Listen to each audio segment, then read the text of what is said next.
Le livre des Lamentations, chapitre 3. Je suis l'homme qui a vu la misère sous le bâton de sa fureur. Il m'a poussé, il m'a fait avancer dans les ténèbres et non dans la lumière. Sans cesse, il tourne et retourne sa main contre moi. Il a fait dépérir ma chair et ma peau, il a brisé mes os. Il a érigé des constructions contre moi, il m'a environné de poison et de douleur. Il me fait habiter dans les ténèbres, comme ceux qui sont morts depuis longtemps. Il m'a emmuré pour que je ne puisse pas sortir. Il a alourdi mes chaînes. J'ai beau crier et implorer du secours, il tient ma prière enfermée. Il a barré mon chemin avec des pierres de taille. Il a dévié mes sentiers. Il a été pour moi un ours en embuscade, un lion dans un endroit caché. Il a détourné mes voies, il m'a mis en pièces. Il a fait de moi un homme dévasté. Il a tendu son arc et m'a dressé comme cible pour ses flèches. Il a fait pénétrer dans les profondeurs de mon être les flèches de son carquois. Je suis pour tout mon peuple un objet de moquerie. À longueur de journée, je suis l'objet de leurs chansons. Il m'a rassasié d'herbes amères, il m'a enivré d'absinthe. Il a cassé mes dents avec des cailloux, il m'a piétiné dans la cendre. Tu m'as enlevé la paix, j'ai oublié ce qu'est le bonheur. Alors j'ai dit, je n'ai plus d'avenir, je n'ai plus d'espérance en l'Éternel.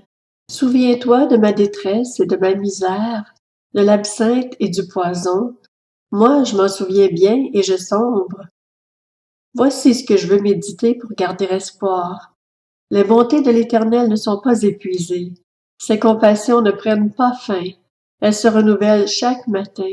Que ta fidélité est grande. Je le déclare, l'Éternel est mon bien. C'est pourquoi je veux m'attendre à lui. L'Éternel a de la bonté pour celui qui compte sur lui, pour celui qui le recherche.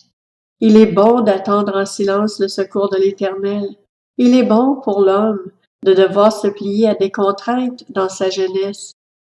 Qu'il se tienne solitaire et silencieux lorsque l'Éternel le lui impose. Qu'il mette sa bouche dans la poussière. Il y a peut-être de l'espoir. Qu'il présente la joue à celui qui le frappe. Qu'il soit rassasié d'insultes. En effet, le Seigneur ne rejette pas pour toujours, mais quand il cause du chagrin, il fait preuve de compassion tant sa bonté est grande. De fait, ce n'est pas de bon cœur qu'il humilie, qu'il cause du chagrin aux hommes. Quand on écrase et piétine tous les prisonniers d'un pays, quand on viole le droit d'un homme devant le Très-Haut, quand on fait du tort à un être humain, alors qu'il défend sa cause, le Seigneur ne le voit-il pas? Qui n'a qu'à parler pour qu'une chose se produise, si le Seigneur ne l'a pas ordonné? N'est-ce pas de la bouche du Très-Haut que sortent les malheurs et le bonheur? Pourquoi l'être humain resté en vie se plaindrait-il? Que chacun se plaigne de ses propres péchés. Réfléchissons à nos voies, examinons-les et retournons à l'Éternel. Élevons notre cœur, tout comme nos mains, vers le Dieu qui est au ciel. Nous avons commis des transgressions, nous nous sommes révoltés, et toi, tu n'as pas pardonné. Tu t'es enveloppé de colère et tu nous as poursuivis. Tu as tué sans pitié. Tu t'es enveloppé d'un nuage pour empêcher la prière de parvenir jusqu'à toi. Tu as fait de nous un objet de mépris et de rejet au milieu des peuples. Tous nos ennemis ouvrent la bouche contre nous. Nous avons connu la terreur et le trou, la dévastation et la ruine. Des torrents d'eau coulent de mes yeux à cause du désastre qui frappe la fille de mon peuple.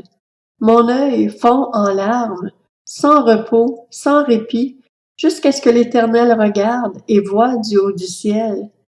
Mon œil me fait souffrir à cause du malheur qui s'est abattu sur toutes les filles de ma ville. Ils m'ont pourchassé avec persévérance, comme si j'étais un oiseau, ceux qui sont mes ennemis sans raison. Ils ont voulu mettre fin à ma vie en me jetant dans un puits et m'ont lancé des pierres. L'eau a submergé ma tête. Je me disais, je suis perdu. J'ai fait appel à ton nom, Éternel, au plus profond du puits. Tu as entendu ma voix. Ne bouge pas tes oreilles à ma demande de délivrance, à mon appel au secours. Le jour où j'ai fait appel à toi, tu t'es approché. Tu as dit, n'aie pas peur. Seigneur, tu as défendu ma cause. Tu as racheté ma vie. Éternel, tu as vu le tort qu'on m'a fait. Rends-moi justice. Tu as vu leur soif de vengeance, tout leur complot contre moi. Éternel, tu as entendu leurs insultes, tout leur complot contre moi, les discours de mes adversaires et les propos qu'ils tenaient à longueur de journée contre moi. Regarde, qu'ils restent assis ou se lèvent, ils se moquent de moi dans leurs chansons. Tu leur rendras ce qu'ils méritent, Éternel, conformément à leur manière d'agir. Tu les rendras obstinés, ta malédiction reposera contre eux. Dans ta colère, tu les pourchasseras, et tu les extermineras de dessous le ciel, Éternel.